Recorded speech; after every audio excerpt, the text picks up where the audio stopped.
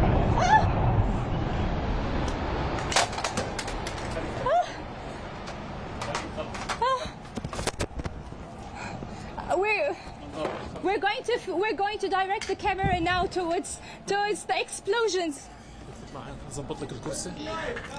Can you hear me? Yes, I've directed the camera now to. खातून सहाफ़ी के मुताबिक एक बिल्डिंग के ऊपर हमला किया गया, एयर स्ट्राइक्स की गई हैं, लेकिन वो बिल्डिंग अभी तक नहीं गिरी। इसका मतलब ये हुआ कि मज़ीद अटैक्स किए जाएंगे और जो है ना, इस बात का बिल्कुल भी ख्याल नहीं रखा जा रहा कि आप साथ वाली बिल्डिंग्स को कैसे बचाना है। तो लिहाजा इसराइल जो है वो मुसलसल हमले कर रहा है। ये सब कहना है इस सहाफ़ी का। The biggest buildings, the building has not fallen yet.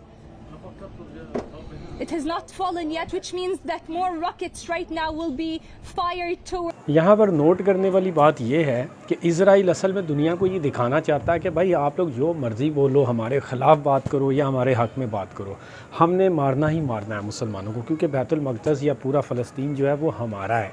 और उनको इस बात से कोई फ़र्क नहीं पड़ता कि उनको गालियाँ दी जाएँ, उनको कुछ भी कहा जाए।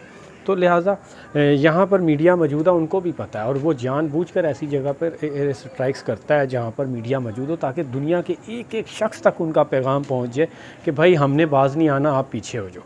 तो जब इराक़ में हमला हुआ था तो वहाँ पे भी अर रशीद होटल में एक जगह दी गई थी मीडिया वालों को, और वो तारीख़ गवाह है कि अर रशीद होटल के आसपास सबसे ज़्यादा क्रूज़ मिज़ाइल बरसाए गए थे। तो वो असल में दुनिया को पैगाम दे रहे थे कि भाई हमने इसी तरह से मिज़ाइल की बारिश करनी है, हमसे जो पंगा लेगा उसको हम इसी तरह से मारेंगे, आग और खून का खेल उनके साथ हम खेलेंगे। तो लिहाजा न्यूज़ चैनल्स वालों को भी पता होता है कि जहाँ पे हमारे लोग बिल्डिंग में खड़े हैं उनके आसपास हमले होंगे और हम उसको लाइव कवरेज देंगे, हमें भी रेटिंग मिलेगी और जो है ना, इनका भी भला हो जाएगा, इनका पैगाम भी